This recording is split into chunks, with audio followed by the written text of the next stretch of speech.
Smart మీటర్ల రద్దు చేయాలంటూ విద్యుత్ ఛార్జీలకు వ్యతిరేకంగా ప్రతిజ్ఞ దినంగా ప్రకటిస్తూ సిపిఐ, సిపిఎం వామపక్షాల ఆధ్వర్యంలో కర్నూలు కలెక్టర్ కార్యాలయం ముందు ధర్నా నిర్వహించారు. హైదరాబాద్ బస్సీర్బాగులో విద్యుత్ సంస్కరణ కోసం పోరాడి కాల్పుల్లో మృతి చెందిన బాలస్వామి, రామకృష్ణ, విష్ణువర్ధన్ రెడ్డిలకు నివాళులు అర్పించారు. విద్యుత్ స్మార్ట్ మీటర్లు వెంటనే రద్దు చేసి విద్యుత్ బిల్లులను తగ్గించాలని, లేని పక్షంలో రాష్ట్ర వ్యాప్తంగా పెద్ద ఎత్తున ఆందోళన చేపడతామని, వచ్చే ఎన్నికల్లో చంద్రబాబుకు బుద్ధి చెబుతామని హెచ్చరించారు. అనంతరం విద్యుత్ ఛార్జీలు తగ్గించి స్మార్ట్ మీటర్లు రద్దు చేసే వరకు ఆందోళనలు చేపడతామని ప్రతిజ్ఞ చేశారు. ఈ కార్యక్రమంలో సిపిఐ, సిపిఎం ప్రజా సంఘాల నాయకులు పాల్గొన్నారు. స్మార్ట్ మీటర్లు రద్దు చేయాలని చెప్పి కోరుతూ రాష్ట్ర వ్యాప్తంగా ప్రతిజ్ఞా దినం పాటిస్తూ ఉన్నాం. మరి అందులో భాగంగానే మన కర్నూలు కలెక్టర్ ఆఫీస్ ముందు ఈ కార్యక్రమాన్ని నిర్వహిస్తూ ఉన్నాం.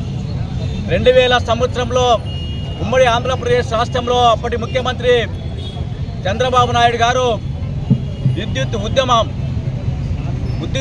ఉద్యమం మీద మరి నిర్బంధకాండ ప్రయోగించి బషీర్బాగ్ దగ్గర ఆనాటి వామపక్ష పార్టీల నాయకుల మీద, కార్యకర్తల మీద దమనకాండ ప్రయోగించి, బాష్పగోళాలు ప్రయోగించి అనేక మంది ఆ ఉద్యమాన్ని అణచివేసే ప్రయత్నంలోన మరి 3 వామపక్ష పార్టీల కార్యకర్తలు అమరులు కావడం జరిగింది.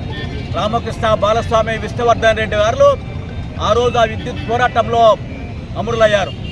వారి పోరాటాన్ని స్ఫూర్తిగా తీసుకొని మరి ఈరోజు ఆంధ్రప్రదేశ్ రాష్ట్రంలో చంద్రబాబు నాయుడు గారు ఆ రోజు ఏదైతే అవలంబించాడో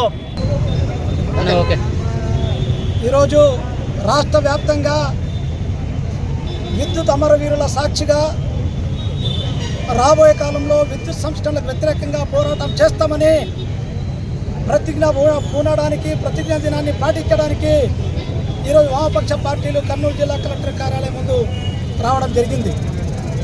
ఈ సందర్భంగా రాష్ట్ర ప్రజానికాన్ని మేము కోరుతా ఉన్నాం. 2000 సంవత్సరంలో ఉమ్మడి రాష్ట్రంలో ఆ రోజు ముఖ్యమంత్రిగా ఉన్న చంద్రబాబు నాయుడు విద్యుత్ భారాలు విపరీతంగా ఏర్చిన తర్వాత రాష్ట్ర వ్యాప్తంగా ప్రజలందరూ ముక్త కంఠంతో విద్యుత్ సంస్కరణలను వ్యతిరేకించి ప్రాణాలకు తెగించి పోరాటం చేసి 3 ఆ రకంగా ప్రాణాలు బలిగొన్న చరిత్ర ఆ విద్యుత్ ఉద్యమానికి ఉంది.